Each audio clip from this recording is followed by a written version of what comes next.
بسم اللہ الرحمن الرحیم۔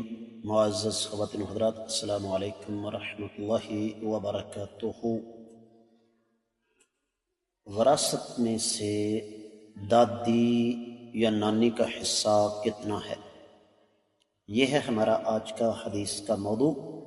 مشکات المصابیح کتاب البیوع، باب ہے الفرائض یعنی وراثت کا، 3066ویں حدیث کتاب میں، جبکہ دوسری طرف 9ویں ہے باب میں۔ الفاظ سماعت فرمائیے گا۔ وعن بریدۃ رضی اللہ عنہ ان نبی صلی اللہ علیہ وسلم جعل للجدۃ السدس اذا لم تکن دونها رواہ ابو داود۔ معزز خواتین و حضرات، سب سے پہلے میں آپ کی خدمت میں عرض کرتا ہوں کہ اس حدیث کی بھی تحسین اور تضعیف کے بارے میں اختلاف ہے، کیونکہ اس کی سند میں عبید اللہ العتقی ایک راوی ہے جس کے بارے میں اہل علم کا کہنا ہے کہ یہ مجہول ہے، لیکن دلچسپ بات یہ ہے کہ امام نسائی، امام ابن معین اور امام ابو حاتم جیسی حدیث کے میدان کی شاہ سوار ہستیوں نے اس کو ثقہ قرار دیا۔ یہی وجہ ہے کہ حافظ ابن الملقن نے شرح البخاری میں اس بات کا جزم فرمایا ہے کہ یہ حدیث ضعیف نہیں ہے، اور پھر اسی مناسبت سے اس حدیث کو محدث العصر شیخ زبیر علی زئی حسن قرار دیتے ہیں، ابن عدی اس کو قوی قرار دیتے ہیں۔ تو حاصل کلام یہ ہے کہ یہ حدیث کسی بھی اعتبار سے حسن درجے سے کم نہیں ہے۔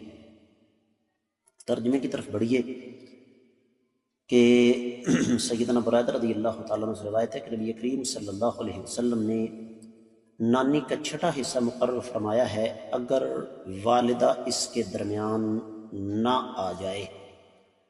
تو معزز خواتین حضرات، شریعت کا اصول یہ ہے کہ قریبی وارث کی موجودگی میں دور کا وارث محروم ہو جاتا ہے۔ لفظ جدہ یہ نانی اور دادی دونوں پر بولا جاتا ہے۔ ان دونوں کو چھٹا حصہ مل سکتا ہے بشرطے کہ میت کے اور ان کے درمیان موجود جو وارث ہے وہ غائب ہو،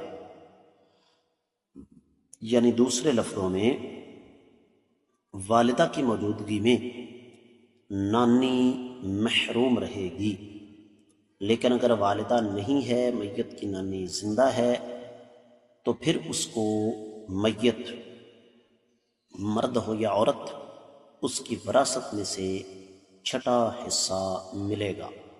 یعنی دوسرے لفظوں میں نانی جو ہے وہ اصحاب الفرائض میں سے ہے، اس کا حصہ شریعت نے متعین کر دیا۔ میں امید کرتا ہوں کہ آپ کو حدیث اچھی طرح سمجھ آ گئی ہوگی۔